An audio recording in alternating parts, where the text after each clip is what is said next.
نتشرف بكم جميعا، وعلى بركة الله نبدأ بهذه الأمسية الشبابية إن شاء الله. هذه الأسماء التي نتوقع أن تكون أسماء مائزة المشهد الثقافي العراقي. نرحب بالأستاذ الدكتور مهدي البناي أحد الناشطين وأصحاب المشاريع الثقافية المهمة، والدكتور حميد الهلالي. نرحب بكم جميعا، وأدعو زميلي نوفل الحمداني للبدء في هذه الفعالية.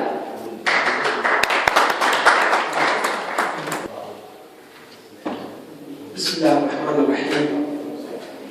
الأصدقاء الحضور، السلام عليكم ورحمة الله وبركاته. أن نكون عشاقا للشعر.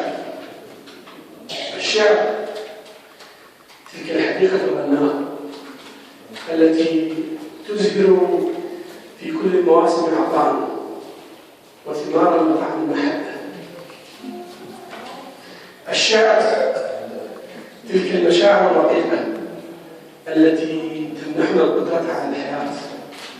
الشعر ذلك الفرح الخفي الذي يملأ شعاب الروح.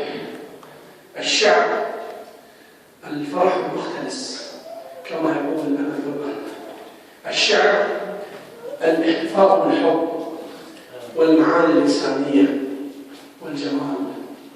اليوم نقف سوية، نلتقي على الحب والشعر لنحتفي ببراعم جديدة تزهر في اتحادنا، لتمنحنا الكثير. رحبوا معي بشعرائنا الشباب وهم يزينون منصة الاتحاد بالجمال والشعر. رحبوا معي بفنانة شابة قالت إلا أن تشارك الشباب في فرحهم الشعري، فأعدت لنا معرضا فنيا. إنها الفنانة تمام البالي. أهلا وسهلا بها في حالنا. وننظر إلى أن هناك معرض للفنانة تمام سنفتتحه بعد الجلسة ليكون طقسا يضاف إلى طقوس اتحاد الأدباء أن نستضيف الفنانين وخصوصا منهم الشباب التشكيليين لنمنح الاتحاد زخما فنيا وشعريا. أهلا وسهلا بكم في هذه الأمسية الربيعية التي أراهن أنها ستكون أمسية بطعم كربلاء وبطعم الجمال وبطعم البهاء. أول الشعراء سيكون وائل علي السلطان، تولد كربلاء 1996، طالب في كلية اللغات قسم اللغة الإنجليزية جامعة بغداد. شارك في مهرجانات كثيرة في بغداد والمحافظات، وله مجموعة معدة الضبط. النحيمي لغة أخرى لكي أعلن للعالم بحبي، واكتبيني بيت الشعر وانثري كل ورود الكون حولي، وأضيئي بليالي الكئيبات كبدر. مع بدرنا وائل السلطان.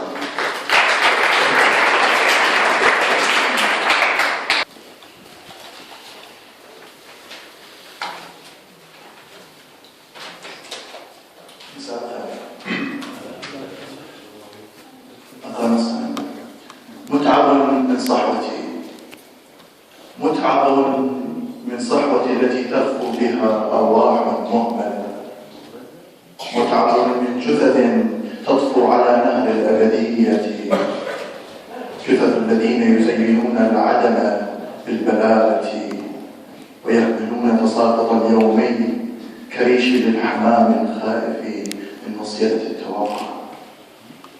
متعب من نظرة إلى أماكن غير مقبولة تكتشفها صدفة ويعثر بها قلبك العفوي فتسميها موطني. متعب من لغة الأنهار وهي لا تقول بغير المحبة والانصياع. منهزم أنا منهزم، وأخيب خطوتي بانكساري لئلا أطير بعيدا، وأهفو بشاشة الاحتمالات الكثيرة للحياة. كلما رأيت طينا رأيت سعة الرفيف وضيق المسافة.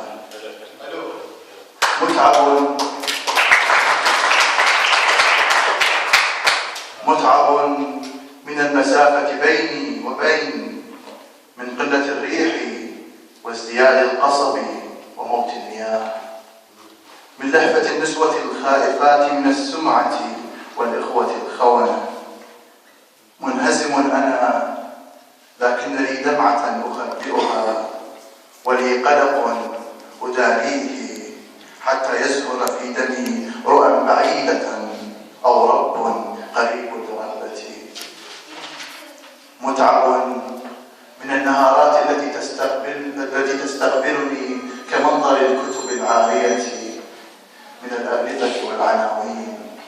متعب من عناوين لا وجود لها، ومن طفولة تركض سريعا على الجانب الآخر من نهر لا أرى، ومن البيوت التي لا تقربني ولا تكتبني وتتركني مثل أوراق تسقط من يد خائفة. كان كل ما أراه يدخل بصورة أو بأخرى في تعبي، لهذا أنا متعب من صحوتي. النص الآخر: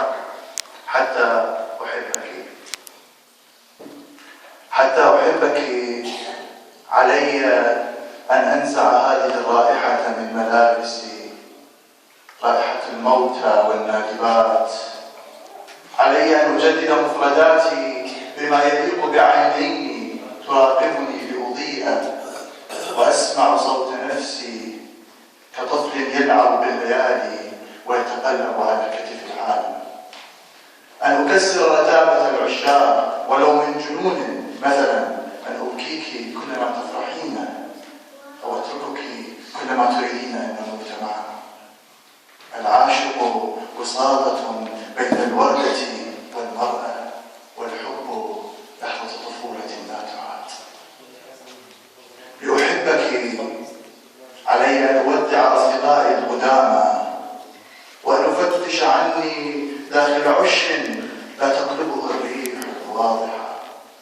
هكذا أفكر، مثل شوارع لا تمر بها الظلال، ومثل مطر لا تألفه النوافذ، ومثل طيور تسافر بعد الشتاء وقبل الشتاء، حتى أحبك تصفق الأبدية أبوابها على أصابعي، ويرفضني الهواء الملوث كأني أقنع الآخرين بالحياة. حتى أحبك علي أن أرتب العالم بما يليق بانسكابك داخلي، لهذا أنا أتردد، لأن الرائحة والمفردات والوداع والأبدية أشياء عالية على طفل صغير. شكرا.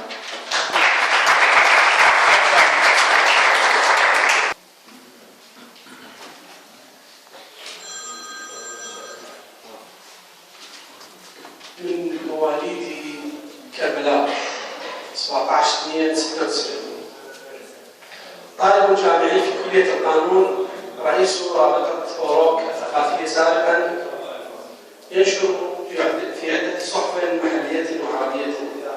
شارك في مؤتمر قادة الشباب وفي الحملات التطوعية الثقافية والخدمية منذ 2013. ساهم في نشر خطاب التسامح بين الأديان بجواب وأنا أمي، وبقية مجدي قد تأتي فانتظر الوحي. حطت فوق التيه حمامة قلبي، إذ بللها العشق فطارت، حيت بجناح يرفل بالريش المثقل بالكلمات، فالقافية قافلة الخرسة، محض نبوءة إنسان يكتب شعرا كان ومات. الآن مع مشترك في حقوق الإنسان والإنسانية، إنه شاعر حسني الأنصاري.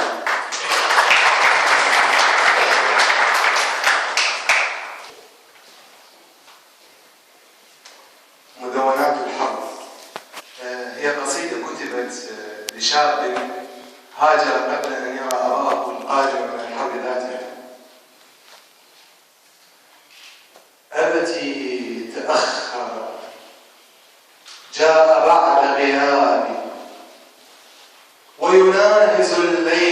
طويل ببابي.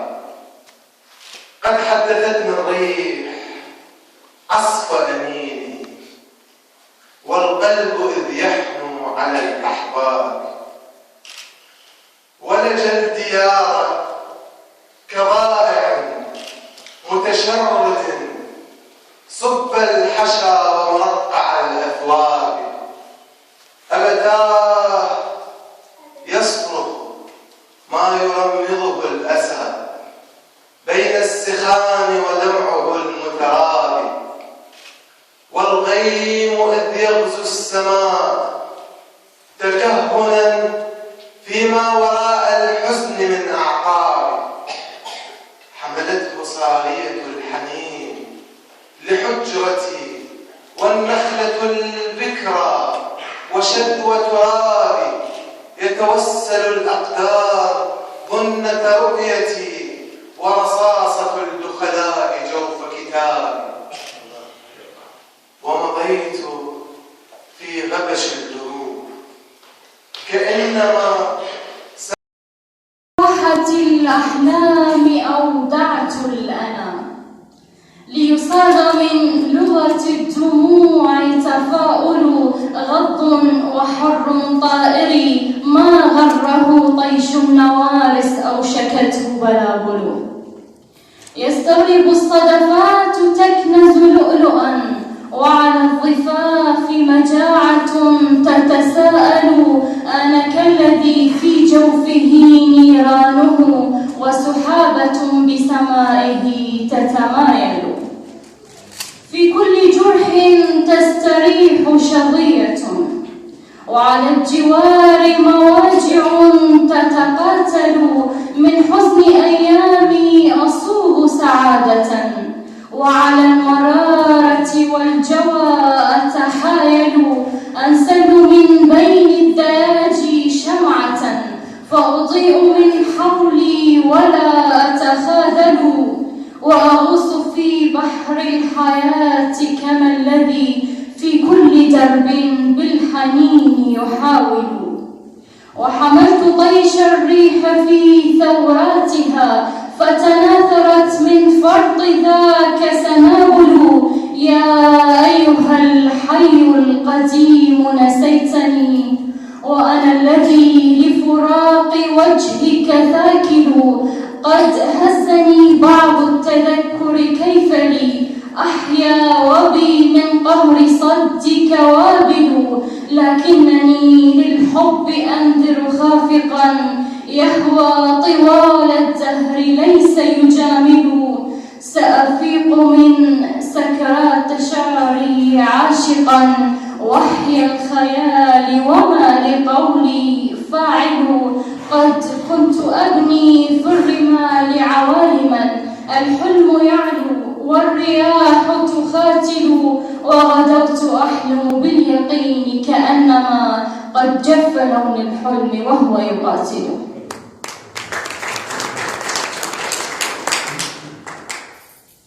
بعد الغياب، وحينما أغيب يا صديقتي، فلا تلوميني على ابتعادي، إذ أنني أهرب من فراقنا. تحتل صمتي لغة سعيا إلى مرادي، فأرشف الأزمان من عالمنا، وأرشف القصيدة في الصباح، كل صباح سكرا لقهوة الأنيقة. مثلك يا أنيقة، هذه هي الحقيقة. أغيب كي أعود بانتظام، أرتل الأحلام. حين أغيب عنك يا صديقتي، أعانق البرودة، تلك التي تجمعنا كل صباح، تشعل النيران في عروقي. الشمس حين تخجل، والورد إذ يهيم فيك يذبل، فترسمين ضحكة على وشاح طيشي، وترسم الربيع فوق عرشي. حين أغيب عنك يا حبيبة، المعطف الهارب من أجسادنا يسابق الخطوة إلى السعادة.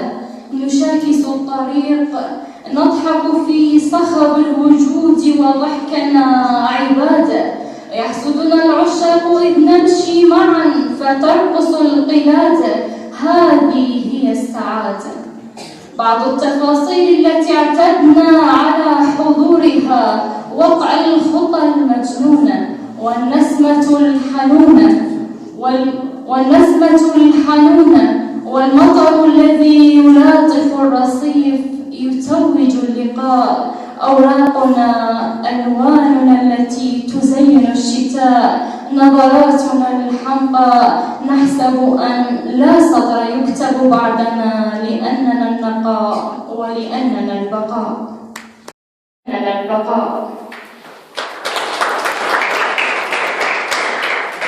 في الختام بغير دراية لست أدري أي عمر ضاع يلهو في فضاك أيها الطابع في ذاكرتي العمياء قل لي ما دهاك أي نجم فر من روحي وغنى لم يكن يهوى سماك أيها الباذخ هجرا لا تلمني كل ما راح من العمر حباك وتلا عينيك في محفل عشق خاشعا يرجو رضاك كم من العمر انقضى يصبو إلى ظل هواك أعزف الذكرى على ليل تشظى حين مسته رؤاك أيها الهارب من صفحات شعري هب ودادا إنما الشعر يحاك بفم أودت به الأيام يتلو شعره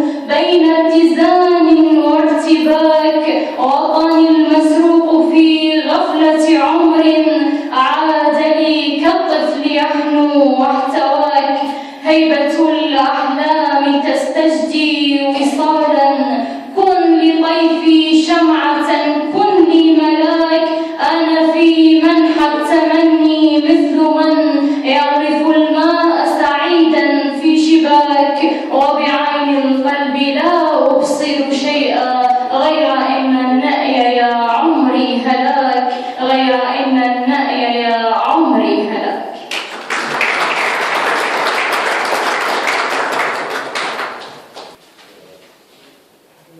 هو من مواليد كربلاء 1/2/1986 بكالوريوس في الطب والجراحة العامة من جامعة كربلاء يكتب القصيدة العمودية ونشرها في العديد من الصحف العراقية. يعمل الآن طبيبا في مستشفى المريج وقد تحيزت له وبين أشهر كان في العمارة حينما كان هناك في ميسان حينما فكر أن يرسل بالغرفة أشواقا بأوراق وبعض النقود فز في مسمعه صوت ينادي استعانوا مسك الأوراق وبتاع صباح التذكرة مع الشاعر الدكتور عمار حسين الشيباني.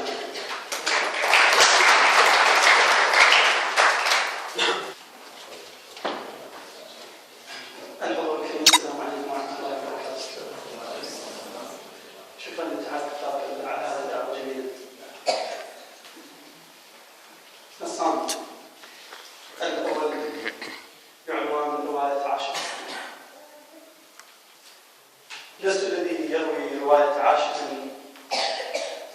ويقول شعرا في غياب الملهم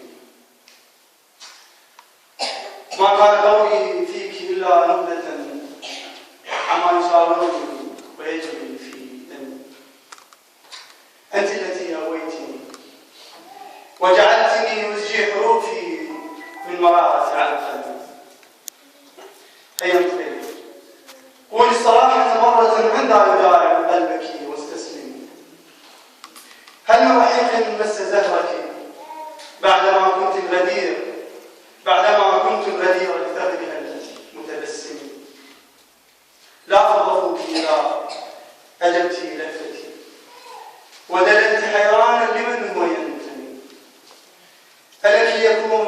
أم الحياة لغيره ليعيش باقي عمره كالمعدم؟ هل لا تزال له بقلبك شعلة من موقد العشاق ذاك المضرم؟ إن كان فيك جراح عشق غابر هاك اغسليها في الندى من بلسم. أفضي بروحي ما بروحك من هون وذل الفؤاد بلهف وصفك ينهمي. إني إليك ولست منك بتائبا عودي إلي وفي فناء أحتمي. النص الثاني بعنوان أشواق مهذبة. أشواق مهذبة على وجل رأيتك بعد شوق كان بوهلة قد ارتعاما فيا عشق الصبا إياك يهدي تباعا كل أمسية سلاما بأجنحة الطيور وعذر زهر يفوح شذا في فيض غراما وسرعة الخطى عند التلاقي كسرعة القلب حين هاما. أخاذ سرابه ماء لذروة أجيء إليه مملوءا هياما وهل يرى السراب شفاه آمن بشخص ألفه أضحى فطاما. أحدثه بلهفة أم طفل تخاطب محتل خائف ملاما يهز الشوق منها فيض حب إذا غمر الحروب غدت سلاما. وما شعر بقيس فيك يكفي وما ليلى تغالي كالابتسامة فداك كلاهما قيس وليلى بما حسنت وما أفضى كلاهما. فياضات الرداء بلون خد كلون الورد في شجرة كرامة فياضات الرداء بلون خد كلون الورد في شفق ترامى يغازل كل زنبقة تغنت بخال سحره أغوى الأنام. فؤادي في هواك أسير حرب وهل يخشى أسيرك النظام. وكم عام ولدت فلا قرآن في ذاك العمر لا تستغرق عنه.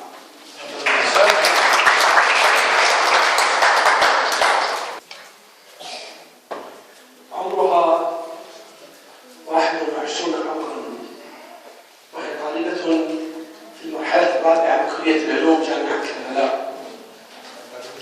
أحتضر الآن وحيدا في وطن المنفى.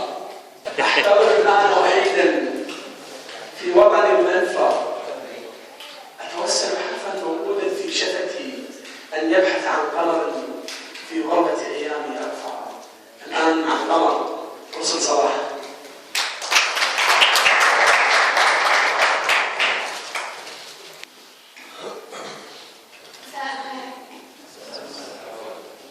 البداية أقول ربما تموت لي أمنية لكن ما زال لدي جوخة من ربما تموت الأغاني لكن ما زالت أصوات البلابل وعرائس العصافير في بلادي لا تموت. القصيدة أقول أيها الرب الذي جعلني أشك بشطبنا من قائمة اهتماماته أنا أصرخ عليك ولك.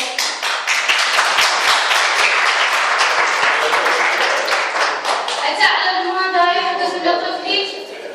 أيها الرب الذي جعلني أشك بشطبنا من قائمة اهتماماته أنا أصرخ عليك ولك. أتعلم ماذا يحدث لطفلي؟ إنه يسرق الورق ليأكله. ورق أيها الرب، وماذا يشبع هذا أخبرني. تمدنا بؤس ونمدك طاعة حمقاء لن نناديك بعد ذلك.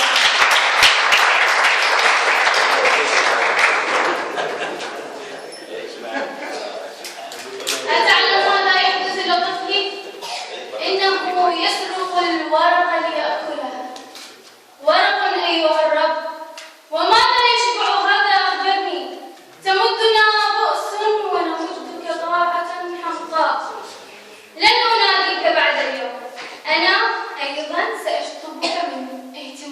بل من كل قوائم.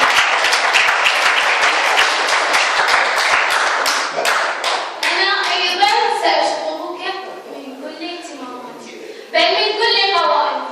لن ألهج بك ولن أذكرك بعد اليوم حتى تشبع ذلك الطبع. لن أذكرك، لن ولن ولن. لكن أنا أحبك أيها الرب، أنا أحبك وأنت تعلم. فقط أنا غاضبة منك أيها الكبير. اسمع ما يقول قلبي لا لساني وأنت تعلم. خذني بجناح ملائكتك لسمائك الرابعة لأريك بمنظارك الصغير ما يحدث معنا. ربما ضيق عنا منظارك بعض الطامعين، ربما لا وأنت تعلم. أيها الرب، نحن بلد البؤس وأنت تعلم. القصيدة الثانية. كلما كان يحضر أبي لنا سمكا كنت أركض وأملأ طشت من الماء، ثم أجيء به وأرمي أحد تلك الأسماك فيه ظنا مني بأن أحدهن قد تعود للحياة. كل مرة أفعلها، والعديد من المرات فعلتها. في مرة كنت على أمل بعودتها فملئت البيت كله ماء، لكنها لم تعد ولم تحرك قشرا واحدا منها، ولم تنتظر حتى قليلا من الماء. هي لم تعد، أما أنا بقيت أملأ روحي ماء كلما رأيت سمكا. متى أصدق؟ أما أنا بقيت أملأ روحي ماء كلما رأيت سمكا. متى أصدق بأن الأشياء حين موتها لا تعود؟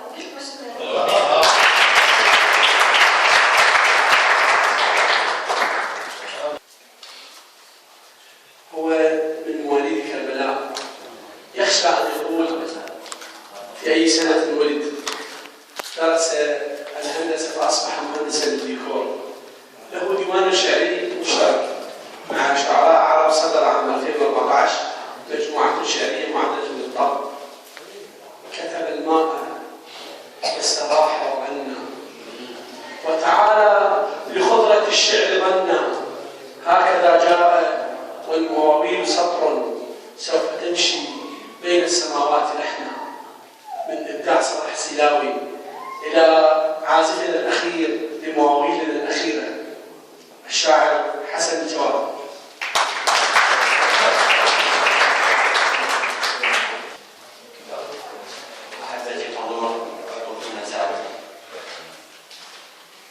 تعالي مثل ليلتنا نجوما تملأ الأفق، بكلك حيث أزمنتي وقلبي حيث ما خفق. فلا ندري متى نصحو على ورد ولا ندري متى نشقى. إذا ما وعدتك بالمجيء من المراسم أجمع فرحا كيس مؤونة للبعيد. من الأطفال وهم يركضون في الملاهي أخطف من على وجوههم كل الدهشة لاكتشافها. من الشجر الأخضر روحه قبل الخريف، ومن السماء لونها قبل الليل. وعطرني بالقداح وأهيئ النفس للاستنشاق ليكون تناصا مع فكرة البرتقال الكربلائي إذا ما وعدتك بالمجيء. من الهدوء أخلع عواصفي وأرتجل حافي الوجع. قلبي يمشي على قدمين إذا ما أحببت. كنت فكرتك التي تحبين وطين أصابعك مهيئ للتشكيل. أمد روحي نهرا ينسكب في حقولك أيما عطش، وحجرا رميا على خسة النظرات الغريبة حين أغار. كنت الشاعر إذا ما يلحقنا ليل طويل هادئ، ورساما آخر ما رسمت عيونك، وساحرا أخفي عن عيونك الشرور بنزعة المرح. كنت آخر العقول مدلل حد البكاء على البكر الذي يحتمل اسم المطبات.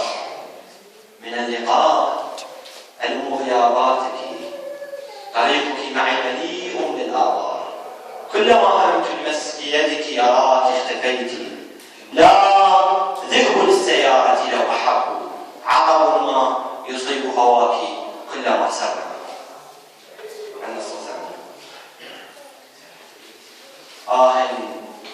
على شفتيك، على شفتيك لما يحملان الصمت، كيف أجس فيها الحب دون توهم. وكيف ينجمع السحاب فتسكبين الشهد دون مظلة تسقي فمي. فلربما هو هكذا الحب الندي منعطف وبوصلة الدنيا. تعالي دون مريح مكثفة وعارية من الأحلام والوهم. كثيرا كنت أنتظر الربيع العشب بين يديك مزدهرا، كثيرا كنت أنتظر الربيع العشب بين يديك مزدهرا، وورديا على الشفتين في الديم. وهكذا يأتي الربيع معربا فوق الشفاه مساقطا أعناقه. على شفتيك كيف تكتبني فما، وكيف تكتب نفسها غيما وتنظر معجمي. وشكرا.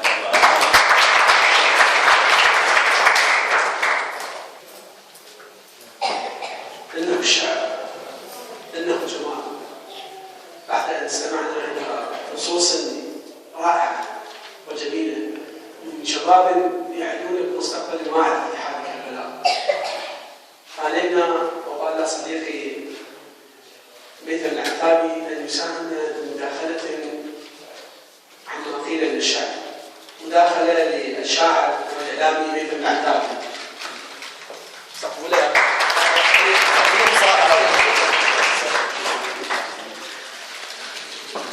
مساء الخير. ليست مداخلة بمعنى يعني ماذا نقول بعد الشعر، لا يقال بعد الشعر شيئا.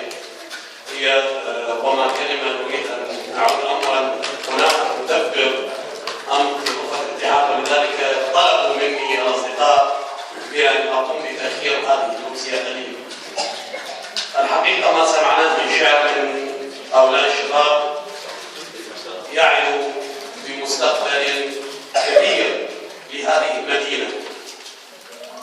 ربما شاهدنا خلال الأيام السابقة أمطار في هذه المدينة وبشرى بحلول الربيع، لكننا لم نشهد حتى اللحظة، حتى دخولنا إلى الاتحاد بربيع كبير مثل هذا. كل التحايا والتقدير والاعتزاز والتثمين لهذه القراءات التي شهدها الاتحاد اليوم، وهذا الربيع وهذا المطر الكبير الذي شهدناه.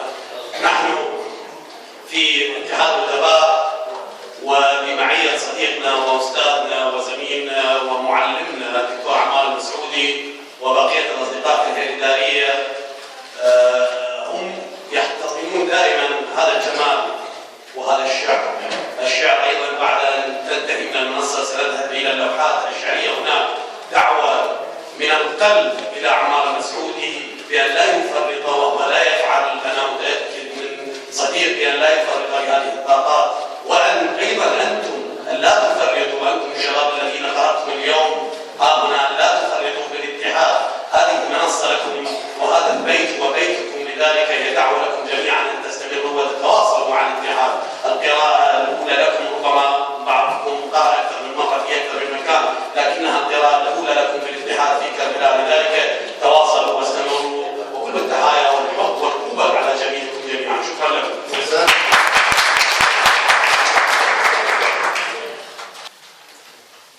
سنطيل عليكم قليلا، فقد طلب مني زميلان المنوفي والشاعر فاضل فرمان أن يتقدما بمداخلات أخرى. المداخلة الآن لزميل رفعت المنوفي. صبروا لي.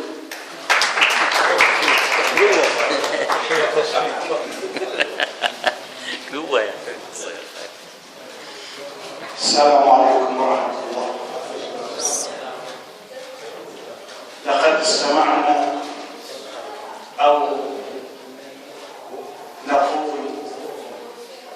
وشممنا عطر الرحمة، ولكن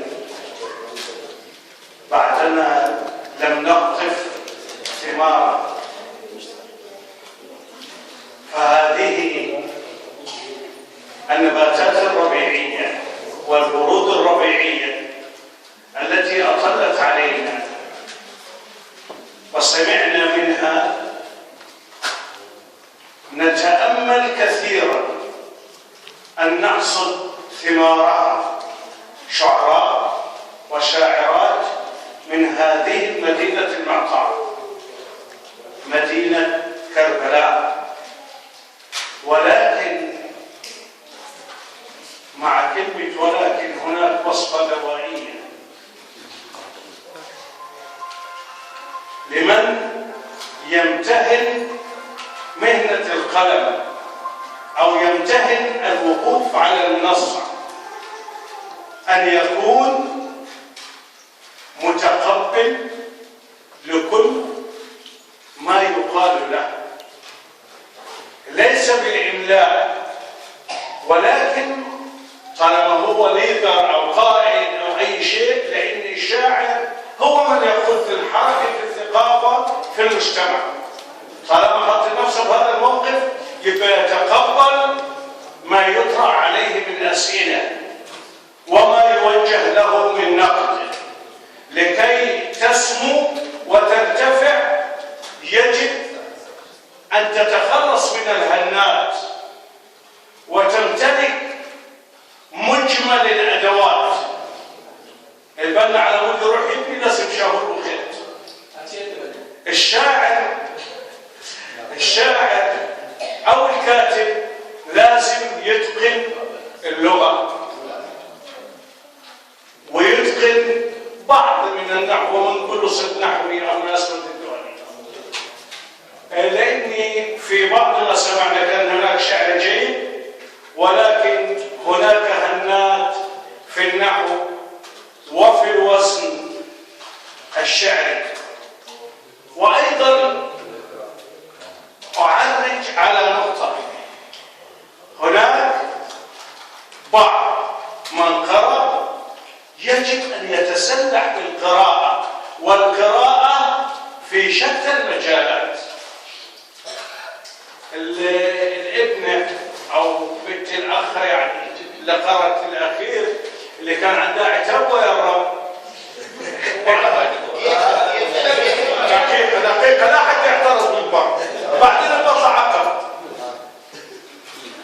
اللي عنده اعتراض في القصيدة مراعاة وضع المدينة، حتى لأنه ممكن ناس تنقل صورة سيئة علينا، مع العلم أن كانت القصيدة رائعة وبها صور جميلة، وبالأخير كان العتاب عتاب محب وعتاب مؤمن، يعني ما بها أي شيء، ولكن البعض ممكن يفهمها خطأ أو البعض ينقلها صورة خطأ. فيجب على الجميع أن يتقبل ما قلته برحابة صدر، وأن يطور نفسه بنفسه. وشكرا جزيلا. أنا لا ألتمس أعذارا لشعراء الشباب، لكن عندما قرأت سير الشعراء رأيت أن أغلبهم قد أكملوا الفرع العلمي، فهم أما أطباء ومهندسون إلا وائل قد أكمل أيضا الفرع العلمي لكن يدرس اللغة الإنجليزية. العتاب الذي أوضحته أو التوجيه الذي أوضحه صديقي رفعت منه في توضيح مهم، وأنا على اعتقاد تام أن الشعراء يتقبلون ما قيل برحابة صدر وسيسعون إلى تعديل أو تحسين لغتهم وقواعد النحو لديهم. أقول شيء قبل أن أدخل المنصة لصديقي الشاعر الفاضل فرمان، أقول أن ما قرئ اليوم من قصائد أفضل بكثير من قصائد قرأت في مهرجانات مهمة، وأنا مسؤول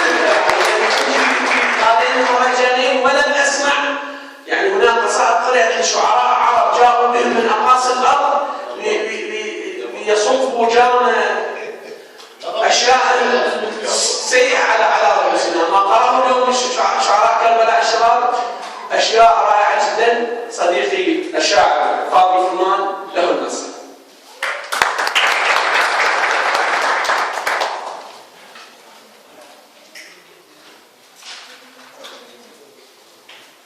مساء السلام والجمال والشعر أيها الأصدقاء الأحبة.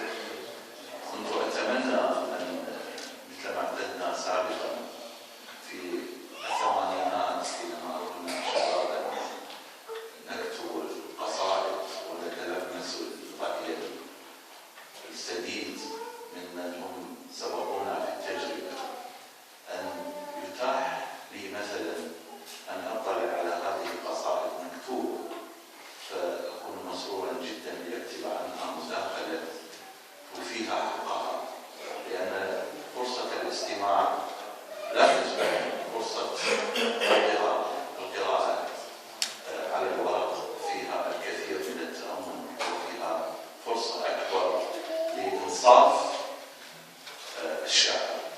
مع ذلك أنا أحتفل اليوم احتفال كبير بهذه المجموعة الرائعة من الشباب الشعراء. أحتفل بهم مرتين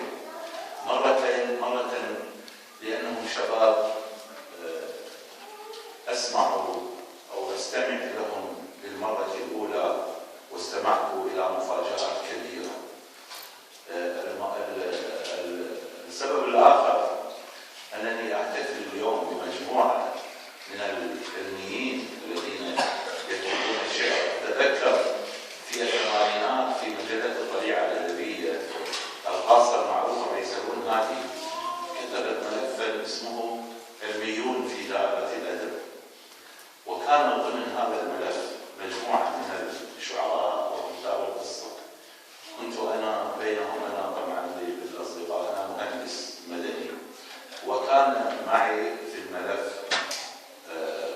أزعل الماجدي وهو طبيب بيطري، كان في حينها بعد ما أكمل الدكتوراه في الطب البيطري وفي التاريخ. تصور يعني هذا العبقري أزعل الماجدي الشاعر المعروف. وزهر الجيزاني كان فيزيائيا، وعبد الستار البيضاني كان معاون صيدلي، وكان معنا على ما أتذكر وليد الصراف أيضا طبيب، ونغال القاضي طبيبة. لا ليست هذه نضال الآن، نضال أخرى طبيبة أسنان. ما لا زي أن أصبحت تركت الكتاب. فكان حقيقة كانت إشارات كثيرة أن هؤلاء جميعا العلميون كانوا أيضا متميزون في الكتابة. لماذا؟ لأن العلمي دائما يحاول أن يكون أكثر دقة ولا يميل إلى الترهلات والابتذالات، لأن الحقائق العلمية هي ابتذالات لتفاصيل كثيرة توجز بحقيقة علمية. ولذلك العلمي بالغالب يميل إلى الاختزال وإلى الإيجاز وإلى أن يكون واضحا ودقيقا في إشاراته. فأنا أيضا اليوم أحتفل لأن هناك مهندسون وفيزيائيون وأطباء وجدت يعني ممن هم من صنفي مجموعة كبيرة. الحقيقة اليوم استمعنا، يعني أنا أقول في عجالة، إلى وائل السلطاني الذي السلطان نعم وائل السلطاني قدم لنا نصوصا نثرية فيها الكثير من النضج، وهذا طبعا من الصعب الآن التمييز في كتابة قصيدة النثر لكثرة الذين يكتبون، ولكن زمن بالتأكيد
مع ذلك انا ادعو أستاذ ربما اختار لنا هذه النصوص، اتمنى في مرة اخرى ان يقرأ لنا نصوصا اكثر خضرة رغم النضج الكبير، وانا انتظر منه الكثير من الصديق الجميل وائل السلطان.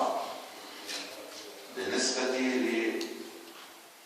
لحسنين الأنصاري أيضا قدم لنا قصائد عمودية متميزة وتدل على قدرة كبيرة، وأنا أنتظر منه الكثير. أنا بالنسبة لي شخصيا كما يعرفني أصدقائي لا أميل إلى أن أجبر الشاعر أن يكتب مثلا تفعيل، أنا أتلقى النص بأي شكل كان، اكتب ما تشاء على أي طريقة تشاء، ولكن عليك أن تتميز وأن تبهر وأن تفاجئ. ولذلك من ما قرأه صديقي حسنين أتوقع أن له مستقبل وأنه يوعد بالكثير. بالنسبة لمسار الياسري أيضا قدمت لنا قصائد موزونة، الشعر الموزون يعني العمود وقصيدة التفعيل، رغم أن أتذكر أنها قالت في أحد الأبيات وتناثرت من فرقها كسنة، من فرق ذلك ذاك صحيح، أنا استمعت لها خطأ، لا من فرق ذاك ذكر كسنة بالمعنى في حال هذا لا يعني بالتأكيد لا ما بيجي ناس ما بيبدلوا لي. المهم مسار بميلها إلى القصائد الغنائية طبعا بالنسبة للشباب يعني النبرة الغنائية التي فيها إيقاعات كثيرة، التي فيها رومانسية. أنا أعتقد أن هذا الاضطراب من هذا الاتجاه هو أكثر هو اضطراب صحيح، ومسار تكتب الشعر الذي يمثل عمرها، بعكس صديقي وائل السلطاني كما قلت الذي كان يكتب بحزن كبير. مسار تكتب بانفتاح للحياة بلغة الشباب، وأنا أنتظر أيضا من أستمع من مسار الكثير من هذا الجمال الذي غامرتنا به. عمار الشيباني أيضا كان شاعرا رومانسيا في عمودياته، وكان حقيقة شاعر جميل. وأما رسل صلاح التي كانت تخاطب الرب، طبعا بالمناسبة كلمة الرب نحن المسلمون لا يستخدمون الرب تستخدمون الديانات الأخرى وخاصة المسيحيين. مثلا نقول الله أو يا إلهي أو يا ربي، بس الرب يعني فيها إشكال حقيقة. مع ذلك بالنسبة للرسل، أنا طبعا بعد هذه التجربة أميل كثيرا للمفاجآت، للطرافة، لما يفاجئ المستمع، للمغايرة، المحاولة التي فيها شيء من المختلف عن السائد. نحن بحاجة الآن إلى هذا. لماذا؟ لأن السائد أصبح كثيرا بحيث لم يعد لدينا الوقت أن نستمع إليه. الذي يريد أن يتميز عليه أن يتميز بأن يأتي بشيء فيه شيء من المفاجأة في الشكل، في المضمون، بأي طريقة. مسار تشتغل على هذه المفاجأة، وقصيدتها التي كانت تعاتب بها الله رسل كانت تعاتب بها الله. أنا أقول لها الحقيقة هذه يعني رأيي في القصيدة، العتب يا صديقتي، رسل ليس على الله وإنما على مخلوقاته التي تدعي وصلا بليلى، وليلى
الصديقية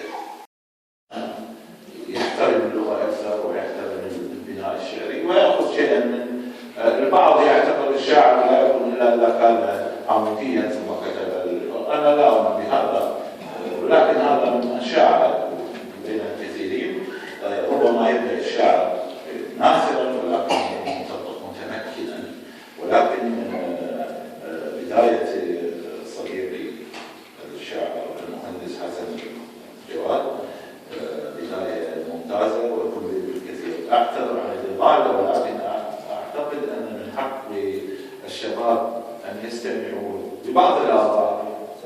يا صديقي الذي تطالبني بالاختزال، شكرا.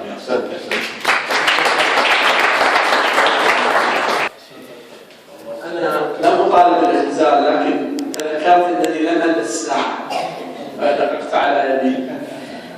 طبعا ما قاله زميلي الشاعر فاروق فضمان صديقي يعني فيه كثير، لكن أقول أن هذا أول بيت، هذا أول سيكونون إن شاء الله تتمة للمسيرة التي بدأتموها أنتم الجيل الذي قبلنا. المداخلة الآن للشاعر والإعلامي صلاح السيدان. السلام عليكم ورحمة الله وبركاته. بالنيابة عن أعضاء الهيئة العامة للوصفية عموما في الهيئة العامة في اتحاد الأدباء كربلاء، برحب بكم جميعا ضيوفا ومشاركين شعراء. أولا أريد أن أؤكد سعادتي بما أصغيت له. أنا جئت وصفي عضوا في اتحاد أدباء كربلاء ووصفي شاعرا وإعلاميا، جئت لأتعلم منكم أنتم أيها الشباب. الآن نستطيع أن نقول من خلال ما أصغينا له أن مشهدنا الثقافي والشعري على وجه الخصوص بخير لأسباب عديدة. أولا نمتلك مشهدا شعريا متجاوبا شكليا متنوع، تفعيلا، عمودي، قصيدة نثر. نمتلك يعني جيل متفاوت، هم شباب صحيح لكن كلهم يعني 21 الشاعر رسل الربيع يعني الأعمار أيضا جميلة وتبشر بخير. أريد أن أشير يعني رسائل قصيرة سأختصر. لا يمكن لشاعر أن يستمر من دون أخطاء أبدا. كل الأخطاء ممكنة على أمل أن يتم تجاوز هذه الأخطاء. هذا أولا. مسألة البحور صحيح أن هنالك أخطاء في البحور. مسألة البحور هذه مسألة بسيطة جدا، بسيطة للغاية. كتب موجودة في المكتبات، نستطيع خلال يومين أن نتعلم جميع البحور. أبدا هذه المشكلة ليست مهمة. المهم هو ذلك العمق في الموهبة الشعرية الذي لمسناه الآن لديكم. أنا أؤكد أن هذا الاتحاد هو مرة أخرى أؤكد كما دائما قلت أن هذا الاتحاد هو اتحاد أدباء كربلاء، أي اتحاد أدباء المليون أو الأكثر مليون مواطن كربلائي. هذا الاتحاد يحاول أن يقدم خدمة ثقافية لأكثر من مليون مواطن في كربلاء، فليس ممكن لأحد. أنتم أتيتم الآن وستأتون لاحقا لهذا الاتحاد، وهو بيت الأدب والثقافة الكربلائية، وهو البوابة الأساسية للمشهد الثقافي العراقي والعربي، وهو واحد من أهم البوابات لمن يريد أن يصل لهذه البوابات الثقافية العراقية والعربية. هذه رسالة مهمة. الرسالة الأخرى والمهمة أيضا بالنسبة لي، أنا اليوم تعلمت منكم وسأتعلم في المستقبل منكم أيضا. شكرا جزيلا لحضوركم.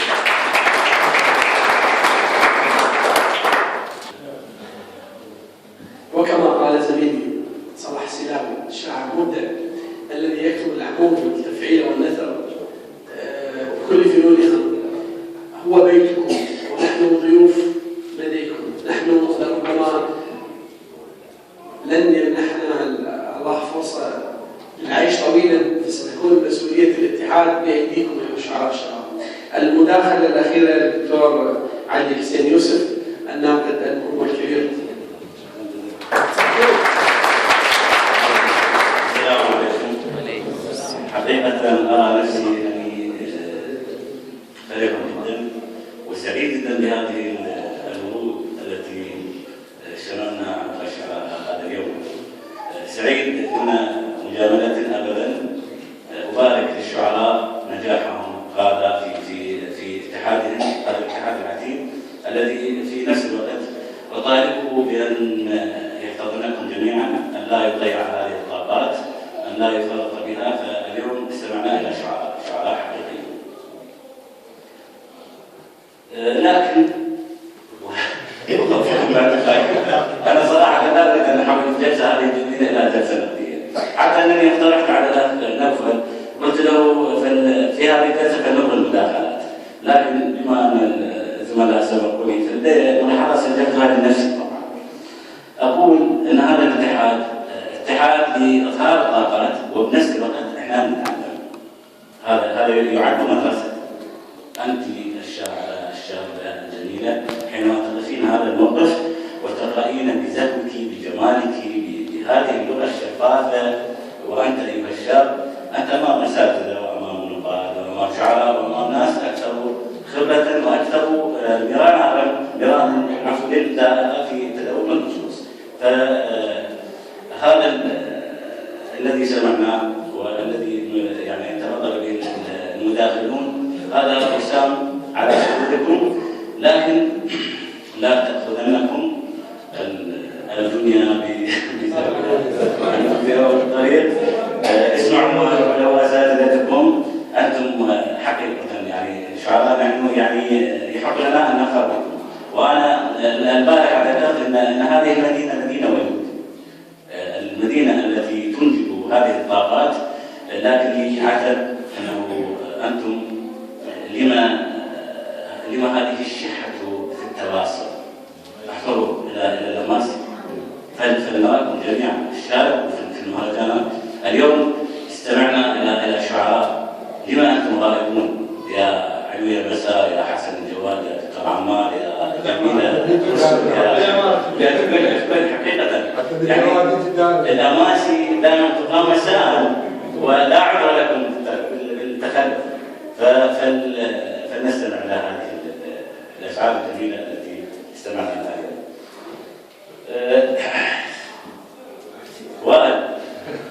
وائل مبارك، أنت شاعر حقيقي، لولا التشاؤم والإطالة.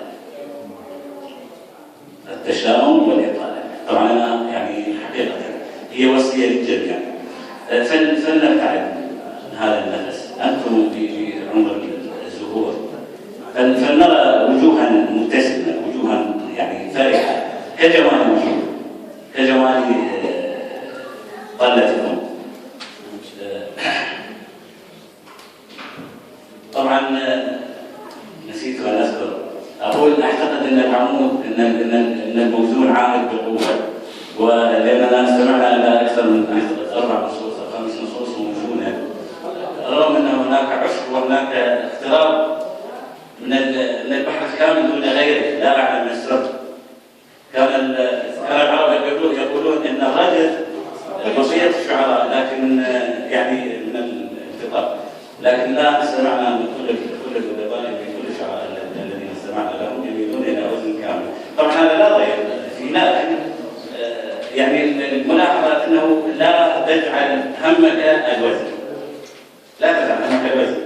النصوص التي استمعنا لها على سبيل المثال في بعض السلطان كانت رائعة في غاية الروعة والعمق، وأنا أطالب الشعراء كمعجب. طبعا وقتي هنا ليس هنا لأنني ضد الموجه السابق لكم من أول جلسة، وطالب أن تكون هناك ورؤية لا تأتي دون ثقافة. ولأضرب مثلا، لدينا مهندس زراعي طبعا خبير بالزراعة ولدينا فلاح، لكن المهندس مهما على ثقافته لا يستطيع أن يمتلك خبرة الفلاح، والفلاح مهما كان لا يصل إلى ثقافة المهندس. لكن بكم هل نستطيع أن نخلق فلاحا مهندسا، فلاحا مثقفا؟ هل نستطيع أن نخلق منكم شعراء تجيدون الشعر بهذه الطريقة وبهذه الروعة ومثقفون في نفس الوقت؟ شكرا جزيلا.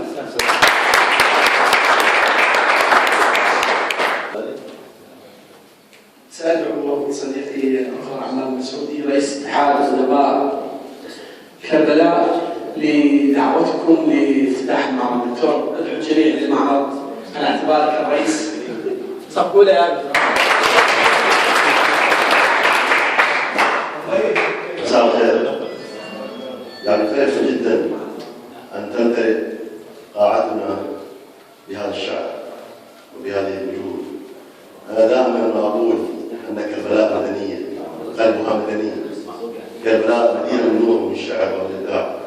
مشروع جدا وما قاله اصدقائي يكفيني، لذلك ادعوكم لافتتاح المعرض.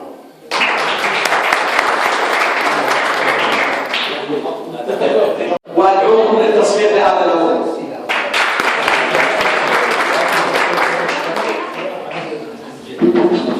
أعزائي الأكارم، السلام عليكم ورحمة الله وبركاته.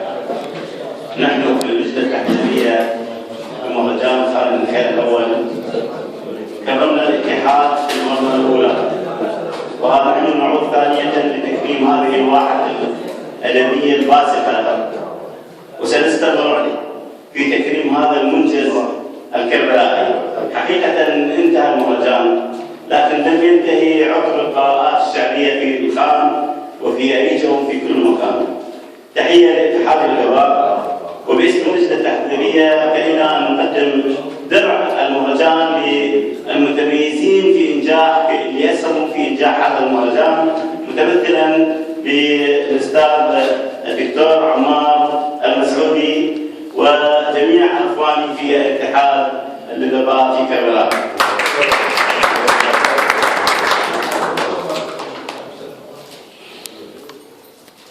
دكتور عمار. هناك شهاده تقديريه للدكتور مهدي البناي، احد المبدعين الكبار في كربلاء، يقدمها الاستاذ عمار غامكر. الاستاذ مهدي البناي احد المبدعين في كربلاء ومن كندا، بس هو عراقي عنده. كربلاء بيوم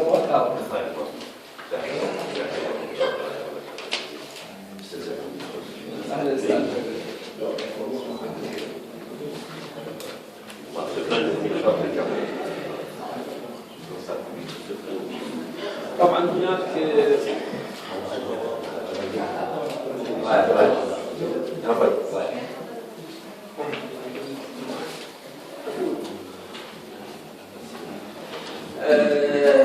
إشارة إلى أنه يستضيف نادي الكتاب يوم الأربعاء الساعة 5 الشاعر المغترب بحيدر هادي الخفاجي، يقدم فيها زميلنا وصديقنا فاضل العزيز فرمان، نتمنى حضوره. كما تعودنا وفي ختام كل مهرجان أمسية نقدم شهادات تقديرية للشعراء والفنانين المشاركين. ستكون هناك شهادات تقديرية ترجو الفنانة تمام الأباري. أدعو صديقي سلام الجناي نائب رئيس اتحاد الأدباء لتوزيع بعض الشهادات. تمام الأباري تفضل.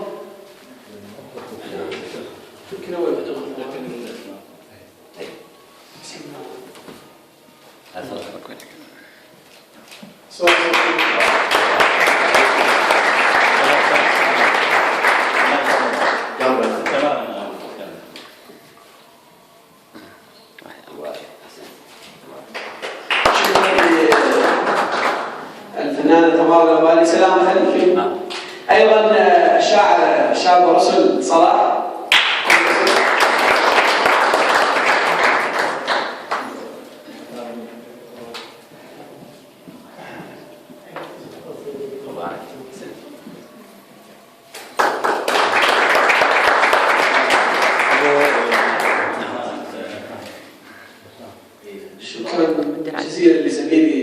سلام البناي، وشكرا لرسل صلاح شاهد الشابة.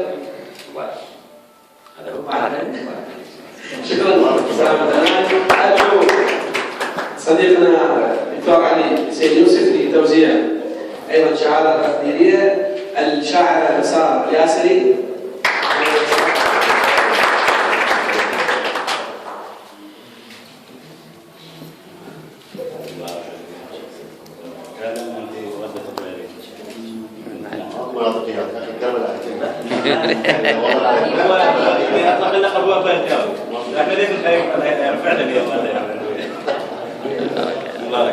شكرا دكتور علي سيد يوسف لانك تحب الطريق. شكرا جزيلا دكتور علي. ادعو صديقي الشاعر فاضل فرمان لتوزيع او لتسليم هديه شهاده تقديريه. وائل السلطان.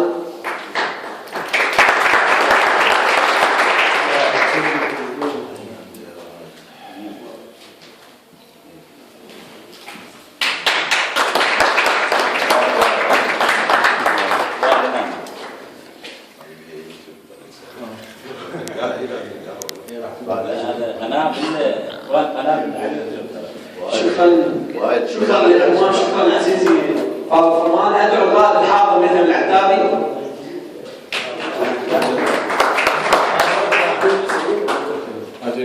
حسنين الانصاري. حسنين اكتبوا لي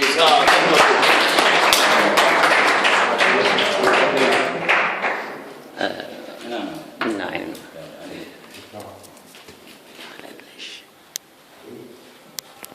شكرا لكما. شكرا. حبيب القلب النبيل محمد جابري يسلم هديه للطبيب طبيب القلوب دكتور عمار الشيباني.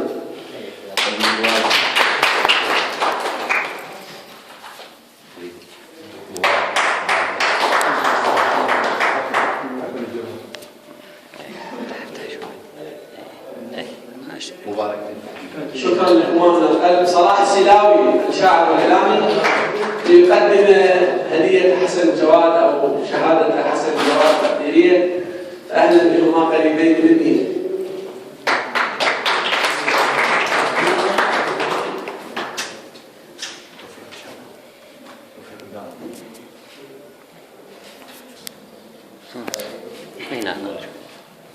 صلاح. أحبتي على الحب والشعر والكلمات المضيئة التقينا. أدعو جميعا في القاعة إلى طلب الصداقة في صفحة اتحاد أدباء كربلاء الرسمية لكي يتسنى للجميع معرفة النشاطات قبيل عقدها في يومين أو ثلاثة. شكرا لهذا الحضور إلي وشكرا لهذه القصائد الجميلة.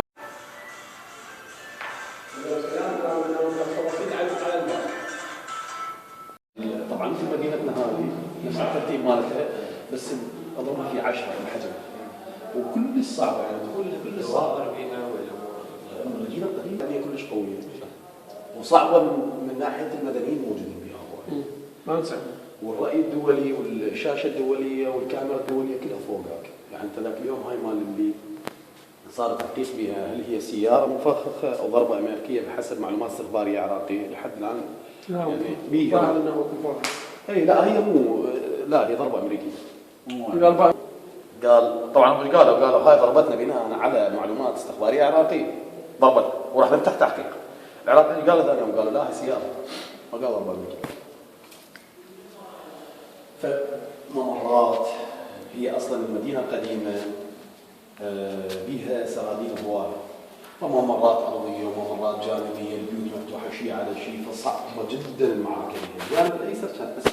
التعاون هذا الشيء اللي يفقد على اهل المسلمين بكونهم تعاونوا مع داعش هذا ما عنده وجه يتعاون وياك هذه مثل مجرد هو ترى قبل داعش مو متعاون سرقه لو تسرق ما تقبل هذا هناك يقول 50 حطهم بالسلوك لانه يعني شلون محشدين الطائفين الموجودين وياك اذا هو مو وياهم يشتغل فهو متعاطف اذا هو ويا داعش فهو متعاطف. المشكله يعني انت الحرب اللي صارت ويا جيش المهدي الامريكان ويا جيش المهدي كان شارع الرفض جيش المهدي بس تعاطى مع جيش الناتو فهم يتعاطفون مع